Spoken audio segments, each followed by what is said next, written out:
Hello students, welcome to lights off lessons. Last ভিডিওতে আমি discuss করেছিলাম যে হোয়াট ইজ প্ল্যানিংয়ের ডিফারেন্ট স্টেপস। আজকে যেটা ডিসকাস করব that is another most important topic, that is different types of planning.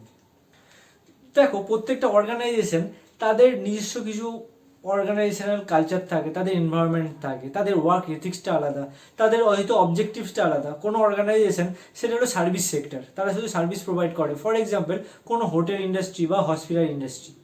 কোনো organisation তারা প্রোডাক্ট সেল করে, ফর এক্সাম্পল রেডমি আর স্যামসাং, তারা ইলেকট্রনিক্স প্রোডাক্ট সেল করে।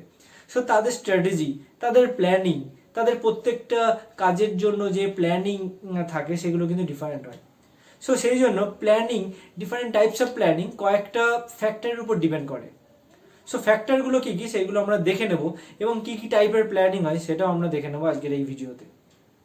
ভিডিওটা মূলত দুটো ভাগে ভাগ। আজকে ফার্স্ট হলো part 1 of the types of different planning.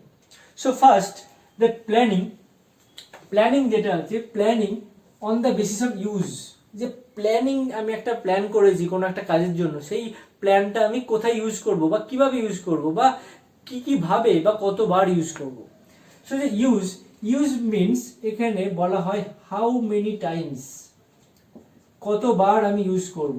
So how many Times, সেটা দুটো টাইপের প্ল্যানিং হতে পারে। একটা হলো স্ট্যান্ডিং প্ল্যানিং বা অনগোয়িং প্ল্যানিং, মানে যে প্ল্যানিংটা আমি মাল্টিপল টাইমস আমি ইউজ করছি with regular updation.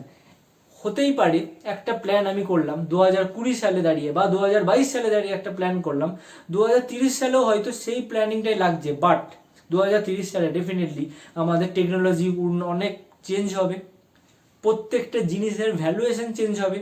That means valuation change হওয়া মানে আমার বাজেট চেঞ্জ করতে হবে, টেকনোলজি চেঞ্জ হওয়া মানে আমার ওয়ার্ক প্রসিডিওরটা চেঞ্জ হবে, but ultimately main objectives of that প্ল্যানিংটা সেম থাকবে। তো সেটাকে, সেই জাতীয় প্ল্যানিংকে বলা হয় স্ট্যান্ডিং প্ল্যানিং বা অনগোয়িং প্ল্যানিং। যেই প্ল্যানিংটা একবার তৈরি করলে মাল্টিপল টাইমস সেই প্ল্যানিংটা আমি ইউজ করতে পারছি, but with regular updation. That is important, regular updation is important. Update না করলে সেই প্ল্যানিংটা কিন্তু অবসোলেট হয়ে যাবে টেকনোলজির সাথে, নিউ এনভায়রনমেন্টের সাথে, নিউ ওয়ার্ক কালচারের সাথে। Next, planning on the basis of use, that is a single use planning. মানে যে প্ল্যানিংটা আমি তৈরি করব only for one time use, only for one time use. ধরা যাক কোনো একটা প্ল্যান করা হচ্ছে কোনো একটা পুজোর জন্য। সো পুজোর যে প্ল্যানিংটা করা হচ্ছে, পুজোর যে প্যান্ডেলের যে প্ল্যানিংটা করা হবে, সেটা অনলি ফর ওয়ান টাইম। আমি সেই প্যান্ডেলটা প্রত্যেক বছর সেম প্যান্ডেল করব না, ডিফারেন্ট টাইপের ডিফারেন্ট থিমের আমি প্যান্ডেল করবো। সো সেই জন্য that is one time planning. So সেই জন্য on the basis of use means কতবার আমি ইউজ করব।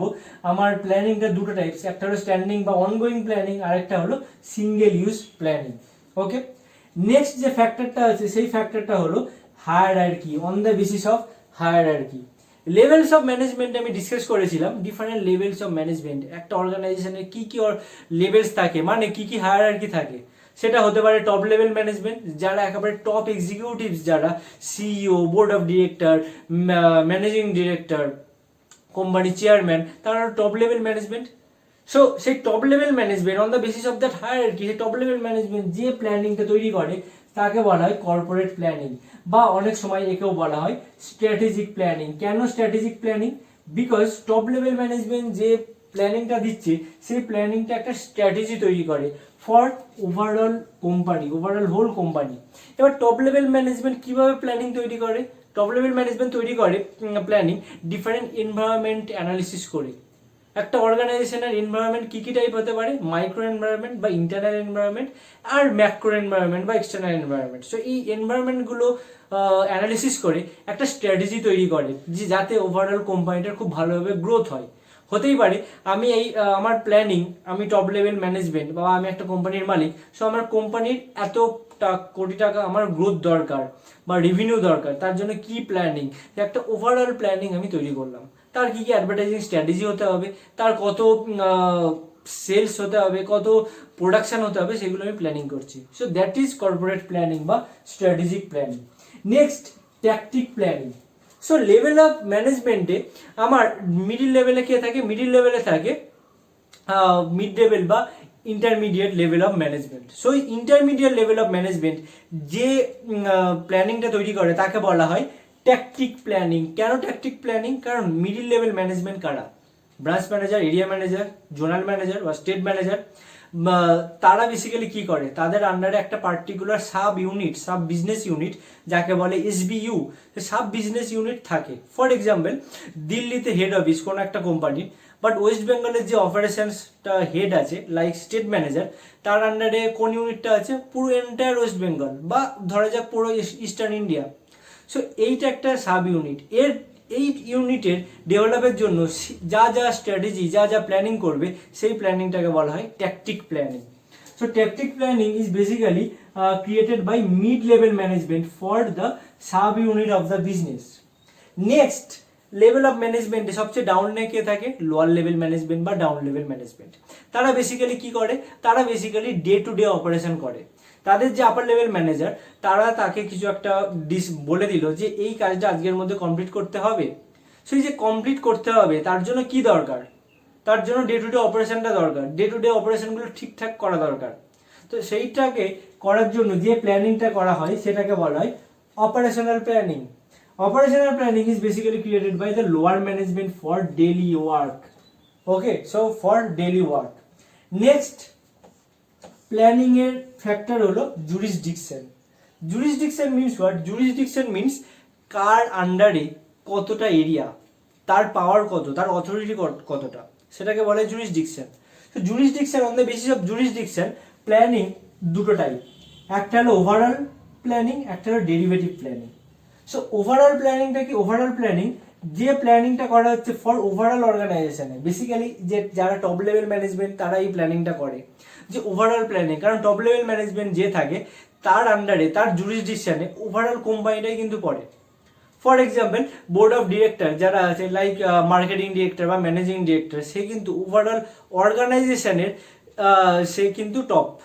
কিন্তু একটা স্টেট ম্যানেজার কিন্তু ওভারঅল অর্গানাইজেশনের টপ না, সে হয়তো সেই পার্টিকুলার ইস্টার্ন রিজিয়ন বা ওয়েস্টার্ন রিজিয়ন বা নর্দার্ন রিজিয়নের টপ। ওকে, তো এইটাকে বলা হচ্ছে overall planning on the basis of this jurisdiction. Next আমার derivative planning. Derivative planning means for individual project. Individual project means কোন একটা ছোট একটা প্রজেক্ট হলো, যেটা আমি একটু আগে বললাম যে লোয়ার লেভেল ম্যানেজমেন্ট, তাকে কোনো একটা এমপ্লয়িকে বলা হয়েছে যে এই কাজটা এক সপ্তাহের মধ্যে কমপ্লিট করে দিতে হবে, এই প্রজেক্টটা এক সপ্তাহের মধ্যে কমপ্লিট করে দিতে হবে। সো সেইটা আমি যখন করছি সেটাকে বলা হচ্ছে ডেরিভেটিভ, মানে ইন্ডিভিজুয়াল প্ল্যানিং। আমি অন্য ব্রাঞ্চে বা ওই ব্রাঞ্চের অন্য এমপ্লয়িরা কি কাজ করছে তাদের প্ল্যানিংয়ে আমি দেখবো না, নাক গলাবো না। সো তার নিজের যা কাজ, সেই ইন্ডিভিজুয়াল কাজটাকে সে কমপ্লিট করছে, সেটাকে বলা হচ্ছে আমার ডেরিভেটিভ প্ল্যানিং। ওকে, সো আজকের ভিডিওতে এই তিনটে ফ্যাক্টরের ওপর ডিপেন্ড করে যা প্ল্যানিং সেইগুলো আমি ডিসকাস করলাম। নেক্সট ভিডিওতে, অর্থাৎ planning, different types of planning এর পার্ট 2 ভিডিওতে আমি বাকি প্ল্যানিং টাইপসগুলো ডিসকাস করব। সো এই অবধি যদি কোনো তোমাদের ডাউট থাকে ডেফিনেটলি কমেন্ট বক্সে জানাও, বা ডিসক্রিপশন বক্সে মেল আইডি দেওয়া আছে, সেখানেও মেল করে জানাতে পারো। আর ভিডিওটা ভালো লেগে থাকলে ডেফিনেটলি লাইক করো, কমেন্ট করো এবং তোমাদের বন্ধুদের মধ্যে শেয়ার করো। So we will meet in the next video. Till then, stay tuned with us. Thank you.